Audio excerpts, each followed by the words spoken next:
Hello everyone. Easy physics by N के channel पर आप सभी बच्चों का एक बार पुनः स्वागत है। चैप्टर नंबर 11 के बाकी शेष रहे सवालों को आज अपन सॉल्व करने जा रहे हैं। और इसमें आज अपना जो आंकिक प्रश्न है वो प्रश्न संख्या 8 की अपन चर्चा करेंगे। 1 से लेकर के 7 तक के सवालों को अपन पहले सॉल्व कर चुके हैं और इस चैप्टर के प्रत्येक बिंदु के वीडियो का जो लिंक है वो आप लोगों को डिस्क्रिप्शन में मिल जाएगा।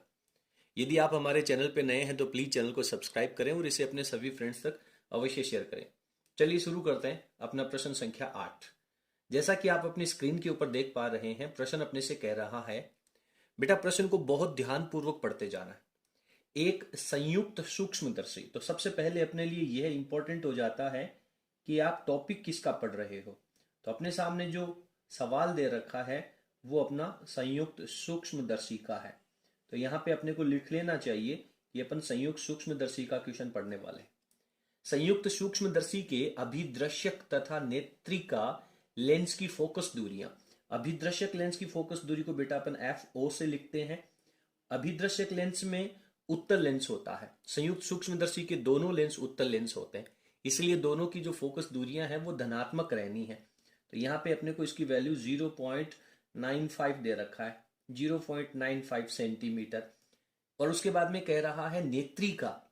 नेत्रिका जो है उसकी फोकस दूरी अपने को दे रखी है, इसको अपन लिखेंगे FE से। क्लियर है। और इसकी फोकस दूरी दे रखी है बेटा आपको 5 सेंटीमीटर। दोनों की दोनों दूरियां हैं, उनके साथ में चिन्ह परिपाटी का यदि अपन यूज करेंगे तो दोनों वैल्यूज है वो पॉजिटिव में आएंगी। वे एक दूसरे से 20 सेंटीमीटर की दूरी पर हैं।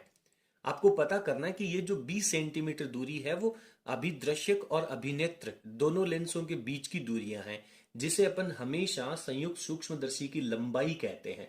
जब आप लोगों ने संयुक्त सूक्ष्मदर्शी पढ़ा था दैट टाइम आपने डिस्कस किया था। तो यहाँ पे ये जो 20 सेंटीमीटर की दूरी है इसको अपन L से रिप्रेजेंट करेंगे। ये 20 सेंटीमीटर है। सवाल कह रहा है कि अंतिम प्रतिबिंब बताइए, अंतिम प्रतिबिंब कौन से लेंस से बनेगा? नेत्रिका से, यानी FE से बनेगा। 25 सेंटीमीटर की दूरी पर बनता है। तो प्रतिबिंब की जो दूरी होती है उसको बेटा अपन VE से लिखते हैं। और प्रतिबिंब की जो दूरी दे रखी है वो आपको 25 सेंटीमीटर दे रखी है। और आप बहुत अच्छे से जानते हैं कि संयुक्त सूक्ष्मदर्शी में जो अंतिम प्रतिबिंब बनता है वो अभिनेत्र लेंस के तरफ बनता है, यानी बिंब के पीछे बनता है। और बिंब के पीछे बनने वाला जो प्रतिबिंब होता है उसकी दूरी को हमेशा माइनस में लिया जाता है। तो -25 सेंटीमीटर अपन इसकी दूरी लिख देंगे। सवाल कह रहा है कि सूक्ष्मदर्शी की आवर्धन क्षमता ज्ञात कीजिए, यानी मुझे M की वैल्यू फाइंड आउट करनी है। क्लियर है। सबसे पहले अपने को इस प्रश्न में क्या करना चाहिए कि जो आवर्धन क्षमता आपको ज्ञात करनी है, इस आवर्धन क्षमता के लिए आपको फॉर्मूला कौन सा यूज करना है।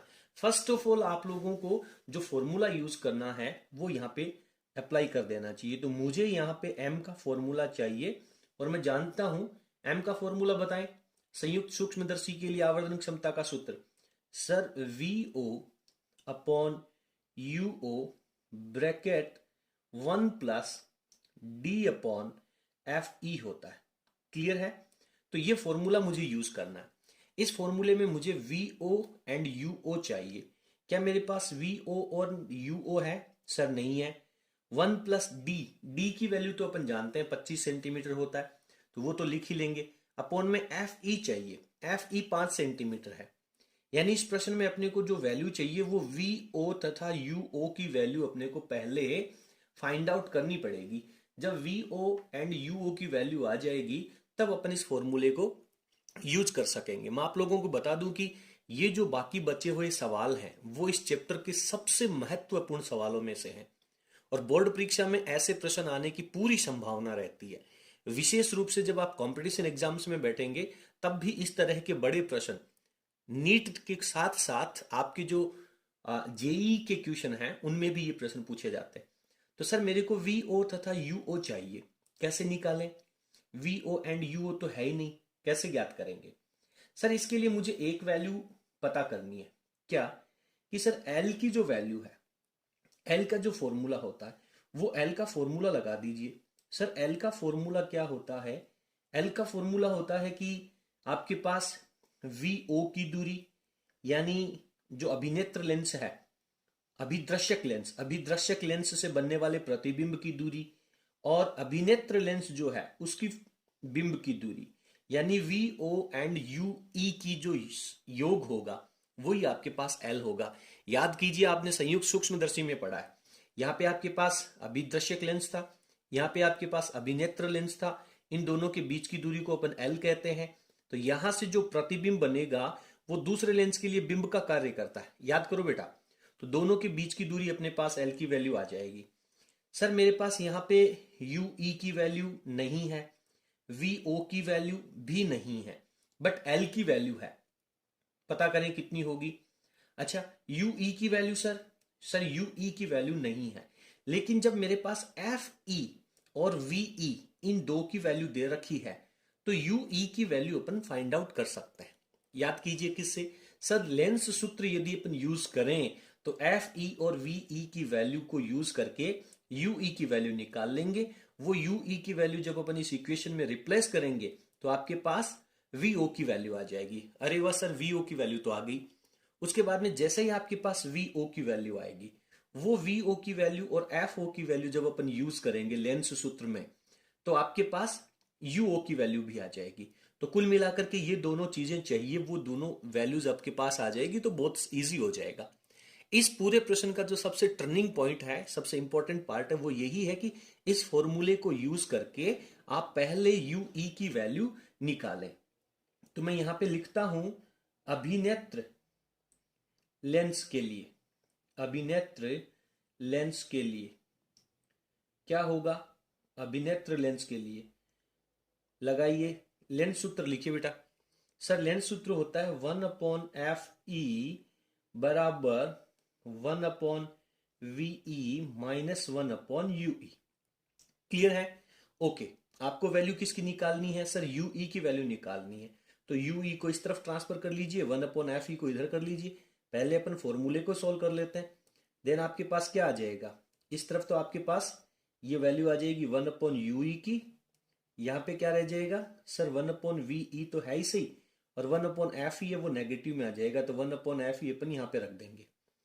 अब VE की वैल्यू और FE की वैल्यू आपके पास है, रखिए देखें इसमें। तो सर VE की जो वैल्यू है वो तो माइनस में है, तो इसको मैं माइनस 1/25 रख देता हूं। उसके बाद में फॉर्मूले का माइनस है वो लगा लेते हैं, और उसके बाद में 1/FE की वैल्यू 5 सेंटीमीटर दे रखी है, ये लिख लेते हैं। आप बहुत अच्छे से जानते हैं कि इन दोनों का जो एलसीएम है वो आपके पास 25 आ जाएगा, तो ये मैंने एलसीएम लिख दिया। इसमें 25 का भाग लगाया तो -1 हो गया, और ये मेरे पास हो गया बेटा -5। देन आपके पास टोटल वैल्यू कितनी होगी? सर हमारे पास वैल्यू हो गई 1/UE बराबर में -6/25। और यदि आप इसको थोड़ा सा इजी करें, उलट दें दोनों को, अंश हर में कन्वर्ट कर लें, देन आपके पास यू ई की वैल्यू आएगी वो -25/6 हो जाएगी, और इसका मात्रक लगा देंगे अपन सेंटीमीटर। क्लियर है?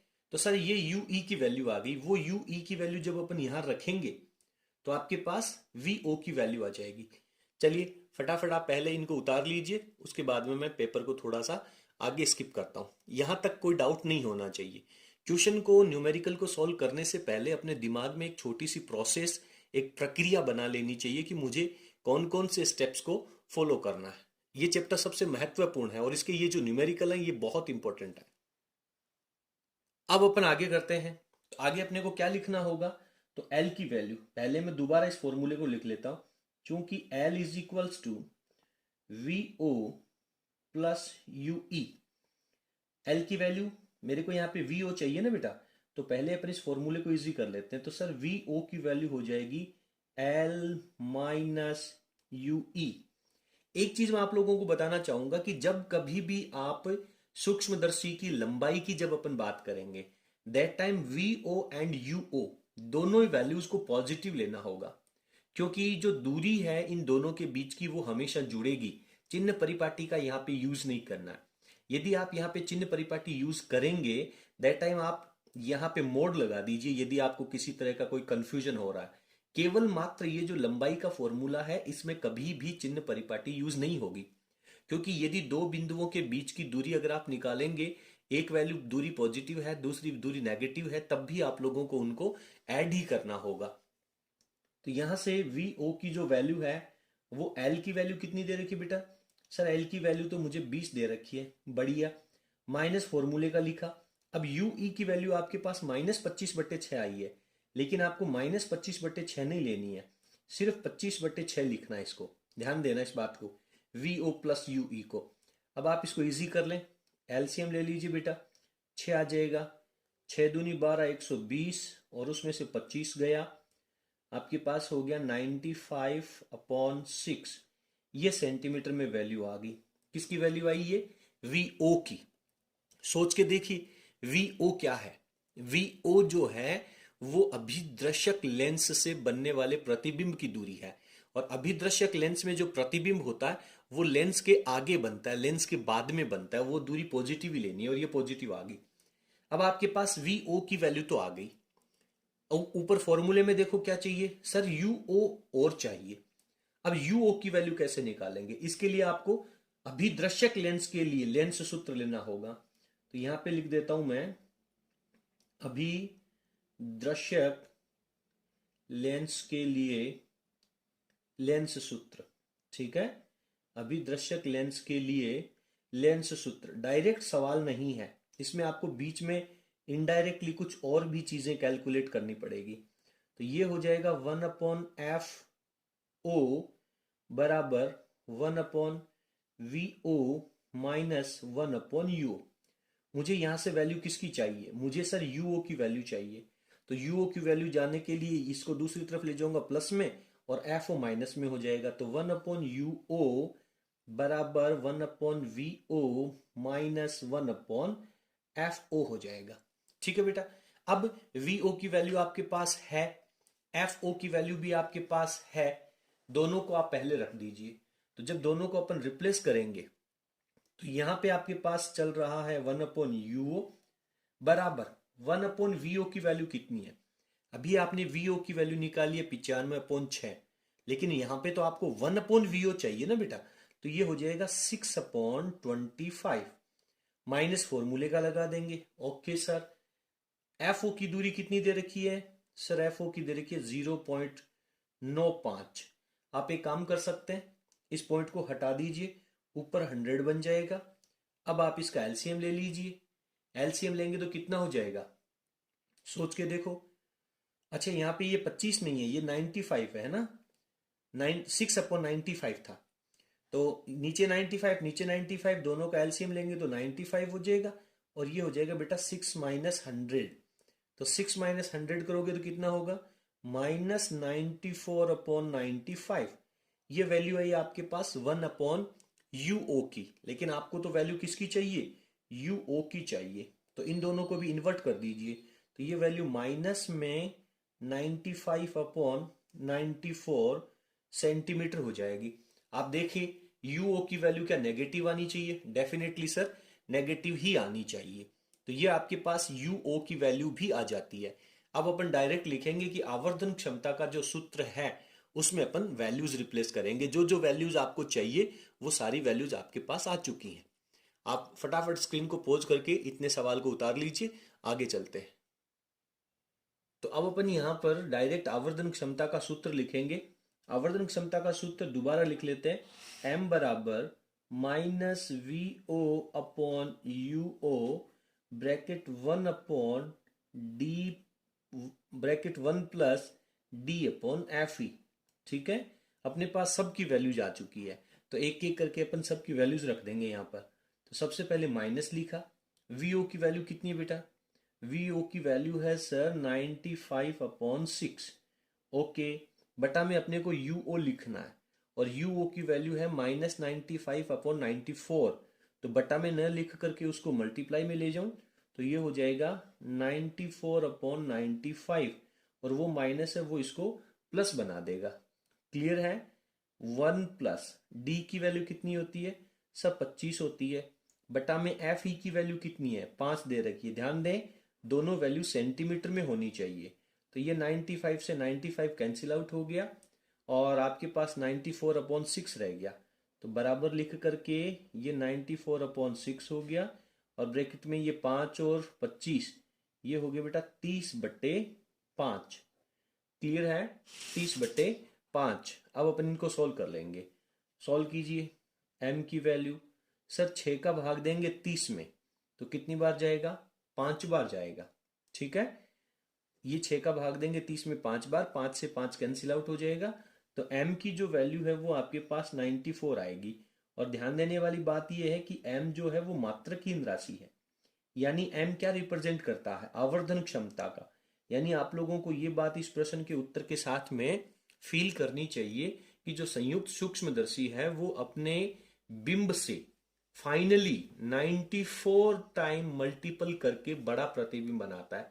यानी 94 गुना बड़ा प्रतिबिंब बनाता है। तो इस तरीके से अपने को इस प्रश्न के सभी स्टेप्स को फॉलो करके पूरा प्रश्न अच्छे से सॉल्व करना चाहिए। उम्मीद करता हूं कि आपको ये पूरा प्रश्न अच्छे से समझ में आया होगा। आप दोबारा इस प्रश्न को सोल्व कर सकते हैं, दोबारा वीडियो को प्ले करके इसको दोबारा सीख सकते हैं, लेकिन रफ कॉपी में आपको बार बार इसकी प्रैक्टिस करनी होगी। चलिए अगले प्रश्न पे चलते हैं। इसके बाद में अगला प्रश्न संख्या 9 आपको अपनी स्क्रीन पे नजर आ रहा है। पढ़िए, देखें क्या कह रहा है। एक पतला अभिसारी लेंस है। अभिसारी लेंस, तो यहाँ पे अपन लिख लेते हैं ये आपके पास अभिसारी लेंस। अभिसारी लेंस का मतलब क्या होता है? उत्तल लेंस होता है। तो यहाँ पे अपन ब्रैकेट में इसके आगे उत्तल लेंस भी लिख लेते हैं। ठीक है, उत्तल लेंस। तो एक अभिसारी लेंस है जिसका अपवर्तनांक आपको दे रखा है। तो अपवर्तनांक लेंस का है तो आप इसे म्यू एल भी कह सकते हैं या फिर mu G, G for glass भी लिख सकते हैं। इसकी वैल्यू 1.5 है। ठीक है, इसकी जो शक्ति है, इसका जो पावर है वो आपको दे रखा है +5 डायोप्टर। ओके, अब ये सवाल कह रहा है कि जब यह लेंस म्यू एल अपवर्तनांक के द्रव्य में डुबोया जाता है, कोई एक द्रव्य है, कोई लिक्विड है, उसमें इस जिसका अपवर्तनांक म्यू एल है उसमें इस लेंस को डुबाया जाता है। डुबाने पर क्या होगा? यह अपसारी लेंस की भांति व्यवहार करता है। अपसारी लेंस का मतलब है ये अवतल लेंस की भांति व्यवहार करता है। अब अपन यहां पे लिख लेते हैं अवतल लेंस। ठीक है, अवतल लेंस। अवतल लेंस की भांति व्यवहार करता है और उसकी फोकस दूरी, ये जो दूसरा लेंस बनेगा जिस लेंस की भांति व्यवहार कर रहा है उसकी फोकस दूरी को अपन एफ डैश कह देते हैं। और कितनी हो जाती है? 100 सेंटीमीटर। और अपन बहुत अच्छे से जानते भी हैं कि सर अवतल लेंस की फोकस दूरी तो नेगेटिव होती है, तो -100 सेंटीमीटर लिख देना चाहिए। फिर सवाल कह रहा है कि म्यू एल की वैल्यू ज्ञात कीजिए। ये जो लिक्विड है जिसमें इस लेंस को डुबोया जाता है उस द्रव्य का अपवर्तनांक अपने को कैलकुलेट करना। ठीक है, सोचिए आपको कौन सा फॉर्मूला यूज करना होगा। यहाँ पे आपको पास म्यू जी की वैल्यू दे रखी है और पी की वैल्यू दे रखी है। पी की वैल्यू से अपन इसकी फोकस दूरी ज्ञात कर सकते हैं। तो अपन लिखेंगे कि F is equals to 1/P होता है, देन 1/5 लिखेंगे और ये जो वैल्यू आएगी 1/5 की वो सेंटीमीटर में आएगी। ठीक है ना, 1/5 है, उसको मीटर में आएगी वैल्यू तो, लेकिन उसको अपन सेंटीमीटर में कन्वर्ट कर लेंगे क्योंकि ये नीचे वाली वैल्यू भी सेंटीमीटर में दे रखी है। तो इसकी वैल्यू आपके पास आएगी पॉइंट कितना, 0.2 मीटर, और उसको सेंटीमीटर में कन्वर्ट करेंगे तो ये हो जाएगा 20 सेंटीमीटर। क्लियर है? तो एफ की दूरी आपके पास आ गई। तो एफ की वैल्यू भी है, म्यू जी की वैल्यू भी है। उसके बाद में उस लिक्विड में डुबाया जाता है इस लेंस को, फिर उसकी फोकस दूरी है। तो अपने को क्या काम करना चाहिए? सर मुझे ऐसा लगता है कि यहाँ पर अपने को लेंस मेकर सूत्र जो है उसका उपयोग करना चाहिए।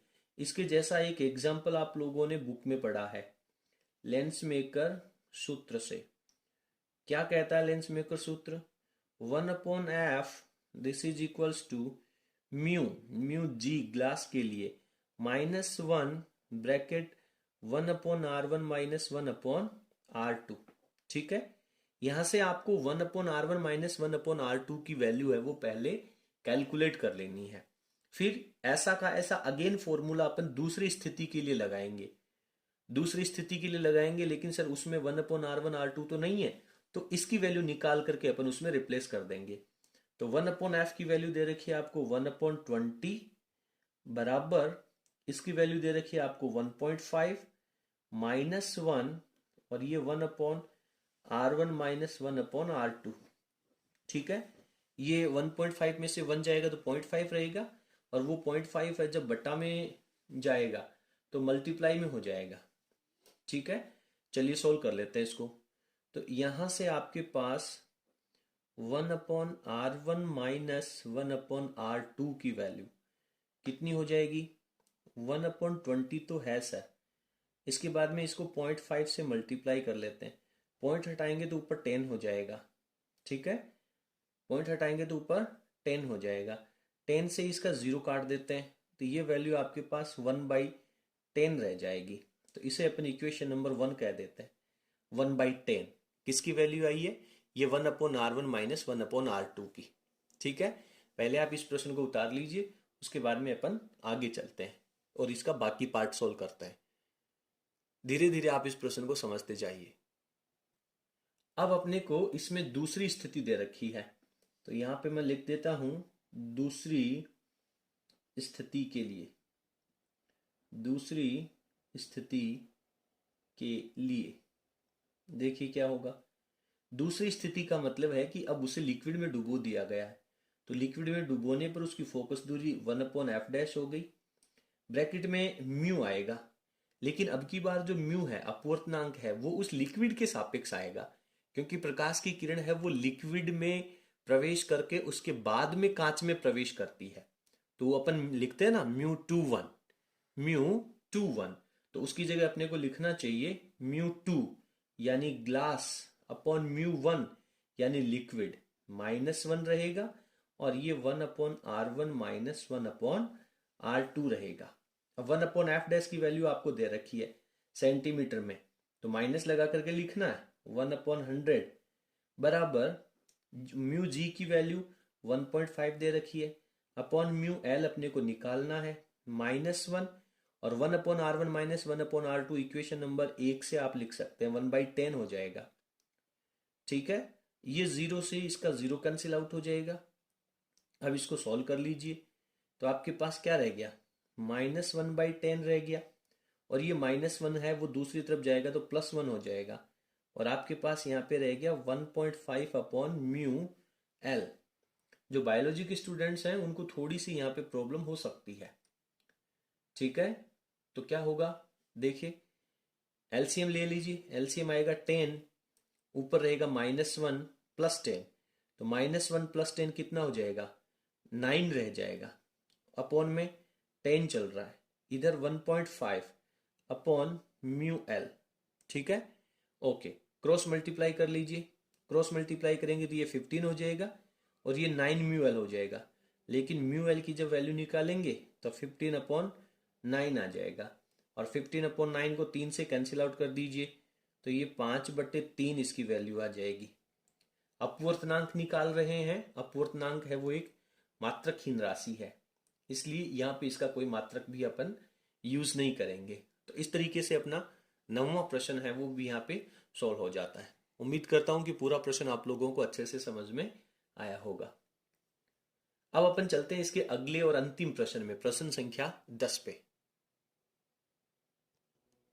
प्रश्न संख्या 10 अपने से क्या कह रहा है देखिए, एक प्रिज्म का अपवर्तन कोण ए है, यानी इसे अपन प्रिज्म कोण भी कह सकते हैं। प्रिज्म कोण कह दो या अपवर्तन कोण कह दो, तो प्रिज्म कोण दे रखा है आपको ए। उसके बाद में कह रहा है प्रिज्म का अपवर्तनांक, अपवर्तनांक को अपन म्यू से लिखते हैं, और इसकी वैल्यू दे रखी है आपको कोट a/2।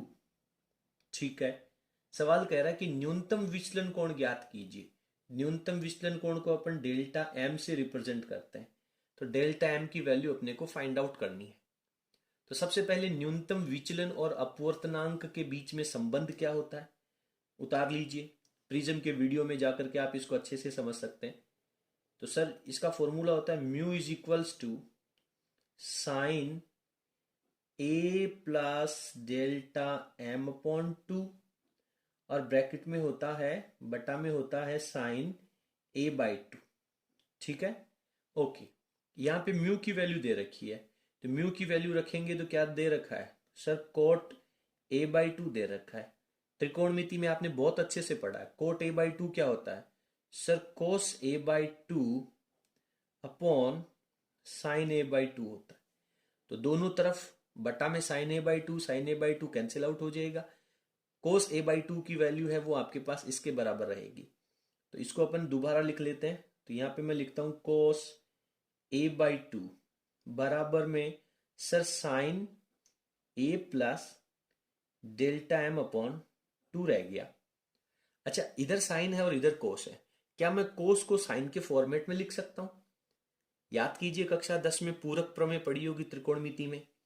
बिल्कुल सर, इसको लिख सकते हैं sine 90 minus a by two लिख दीजिए, और दूसरी तरफ साइन ए plus delta M upon two हो गया। दोनों तरफ वैल्यू साइन में है तो डेफिनेटली एंगल भी बराबर होंगे। एंगल बराबर होंगे तो एंगल लिख दीजिए। 90 माइनस ए बाई टू तो इस तरफ है, और इस तरफ अपने पास a plus delta M upon two है। बटा का दो इस तरफ ले आइए, बटा के दो को इस तरफ लेके तो मल्टीप्लाई में जाएगा। तो 90 है वो इस बटा के टू से मल्टीप्लाई होकर के 180, माइनस ए बाई टू है वो इस टू से मल्टीप्लाई होकर के माइनस का ए, और इस तरफ हो जाएगा आपके पास ए प्लस डेल्टा एम। अपने को वैल्यू किसकी चाहिए सर? अपने को तो वैल्यू डेल्टा एम की चाहिए। तो डेल्टा एम की वैल्यू निकालने के लिए ये जो ए है इसको भी दूसरी तरफ ले जाना पड़ेगा, तो अगेन माइनस ए में जाएगा। तो वैल्यू कितनी हो जाएगी? 180 माइनस 2a। क्या दोनों में से मैं 2 कॉमन ले सकता हूं? डेफिनेटली सर 2 कॉमन ले सकते हैं। 2 कॉमन ले सकते हैं ना? चलिए, तो क्या होगा 2 कॉमन लेंगे तो सर डेल्टा एम बराबर 2 कॉमन आएगा तो क्या बचेगा? 90 माइनस ए, 2 बाहर आ जाएगा और ये 90 माइनस ए रह जाएगा। तो इस तरीके से आप इसको आंसर लिख सकते हैं इस फॉर्मेट में। तो इस तरीके से इस प्रश्न का, इस चैप्टर का जो अंतिम प्रश्न था वो भी सॉल्व हो गया है। उम्मीद करता हूं कि पूरा चैप्टर आप लोगों को क्लियर हो गया होगा। चलिए, यदि आपको हमारा वीडियो पसंद आया हो तो प्लीज आप वीडियो को लाइक करें और इसे अपने सभी फ्रेंड्स के साथ शेयर करें। बहुत बहुत धन्यवाद। Thank you.